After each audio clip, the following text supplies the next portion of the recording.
നമസ്കാരം.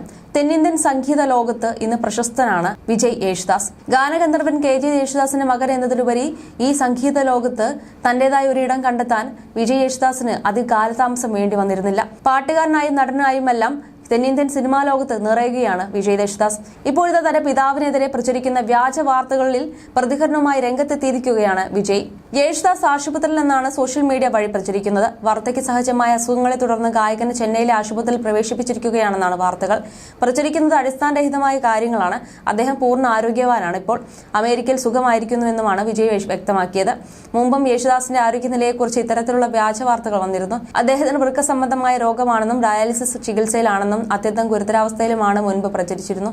വർഷങ്ങളായി അമേരിക്കയിൽ കഴിയുകയാണ് യേശുദാസ്. ഇവിടെ ടെക്സസിലെ ഡാലസിൽ മകൻ വിശാലിന്റെ കൂടെയാണ് അദ്ദേഹം. യേശുദാസ് എന്തുകൊണ്ടാണ് അമേരിക്കയിൽ കഴിയുന്നതെന്ന് മുൻപ് വിജയ് വ്യക്തമാക്കിയിരുന്നു. സഹോദരന്റെ കൂടെ വർഷത്തിൽ 6 മാസം പോയി നിൽക്കാറുണ്ടായിരുന്നുവെന്നും എന്നാൽ കോവിഡിന് ശേഷം സുരക്ഷയ്ക്കായി അവിടെ തന്നെ നിൽക്കുകയായിരുന്നുവെന്നുമാണ് വിജയ് വ്യക്തമാക്കിയത്.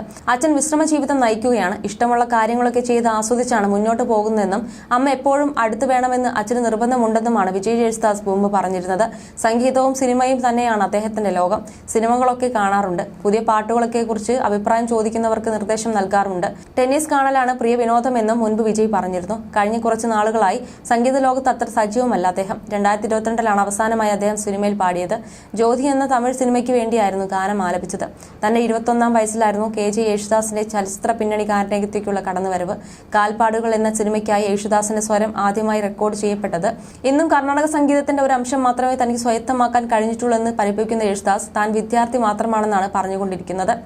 മലയാളിക്ക് സംഗീതം എന്നാൽ യേശുദാസ് ആണ്. പതിറ്റാണ്ടുകളായി മലയാള ഖാതോരം ചേർത്ത് ഹൃദയത്തിലേറ്റുന്ന നിത്യഹരിത രാഗത്തിന്റെ പേരുകൂടിയാണ് യേശുദാസ്. മലയാളിക്ക് ഗായകൻ എന്നതിലുപരി മറ്റെന്തെല്ലാമോ കൂടിയാണ് ആ മനുഷ്യൻ. തന്റെ സുഖ ദുഃഖങ്ങളിലും സന്തോഷ സന്താപങ്ങളിലുമെല്ലാം കൂട്ടായി എത്തുന്ന ഗാനങ്ങൾ, അവയ്ക്ക് പിന്നിലെ സ്വരമാധുര്യം. മണ്ണിലെ ഗാനഗന്ധർവൻ, ആ അപൂർവ സുന്ദര സ്വരമാധുരി നുണയാത്തവരായി ആരും ഉണ്ടാകില്ല. പതിറ്റാണ്ടുകൾക്കിപ്പുറം മാറ്റിവെക്കാനാകാത്ത ശീലമായി മലയാളിക്ക് യേശുദാസ് മാറിക്കഴിഞ്ഞു. പകരം വെക്കാനാകാത്ത വികാരം, അതാണ് ആ ശബ്ദത്തിന്റെ മാറ്റുകൂട്ടുന്നത്. വാക്കുകൾ മതിയാകാതെ വരും ആ സ്വരമാധുരിക്ക് വിശേഷണങ്ങൾ തീർക്കാൻ. തലമുറകളെ തന്റെ ആരാധകരാക്കിയ ഇന്ദ്രജാലം ദാസേട്ടൻ തുടർന്നുകൊണ്ടേയിരിക്കും. മലയാളികൾ ഉള്ളിടത്തോളം കാലം കെ.ജെ. യേശുദാസും ആ ശബ്ദവും നിലനിൽക്കും. ഗാനഗന്ധർവനാണെങ്കിലും വ്യക്തിജീവിതത്തിലെ യേശുദാസിനോട് പലർക്കും അനിഷ്ടമുണ്ട്. അമിത ദേഷ്യമാണ് ഇതിന് പ്രധാന കാരണമെന്ന് പലരും പറഞ്ഞിട്ടുമുണ്ട്.